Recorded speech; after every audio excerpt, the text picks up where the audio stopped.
नमस्कार मो स्मृति मो स्वागत करुच्ची आपण मानू मो यूट्यूब चैनल रे।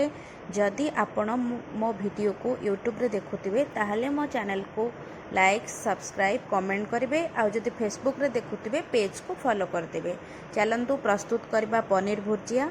सेथिपई मु 4टी पियाज, गोटे टमाटो, किछि रसुण, अदा आउ लंका नेछि। 400 ग्राम रो पनीर नेछि। पनीर को भल से आमे कोरीदबा।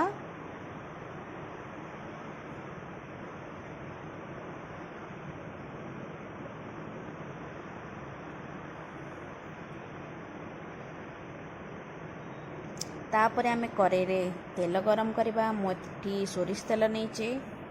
तेल गरम हो गला परे सेथिरे जीरा ऐड करबा। जीरा भल से फुटी गला परे आमे काटी रखिथिबा पियाज को सेथिरे पकेई दबा।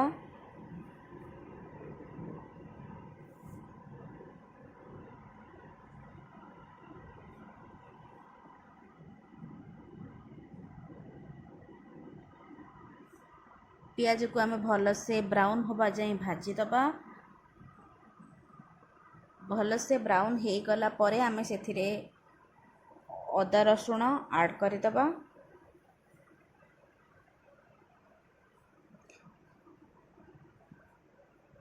अदा रसुण को छेची देची। अदा रसुण पकई देली। तापरे काटी रखिथिबा कंचा लंका मु ऐड करिची। ताकू भले से आमे भाजी नबा।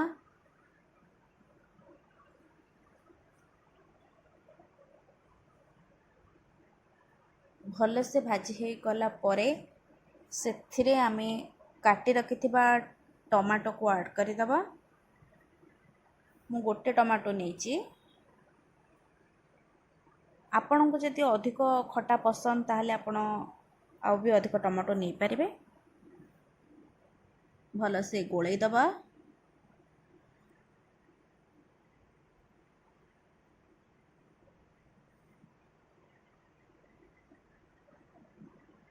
भल से भाजी हो गलानी। एबे आमे सेथिरे हल्दी पाउडर आउ लूण ऐड करदबा। आउ जहाँ मसला पाउडर ताको भी पकई दीची। मु एथिरे पनीर मसला पकईची। भल से भाजी हो गलानी। आमे कोरिकी रखिथिबा पनीर को सेथिरे ऐड करदबा। आउ ताको भल से गोळई दबा। 5 मिनिट जे भल से ताको भाजी नबा। कहीं ना पनीर रे टिके टिके पानी थाए ना, बाहरी गले भल लागबो। देखंतु प्रस्तुत हो गला। मु याकू पराठा सहित खाइबी। आपण मानकू जदि भात रे पसंद ताहले आपण खाइ परिबे।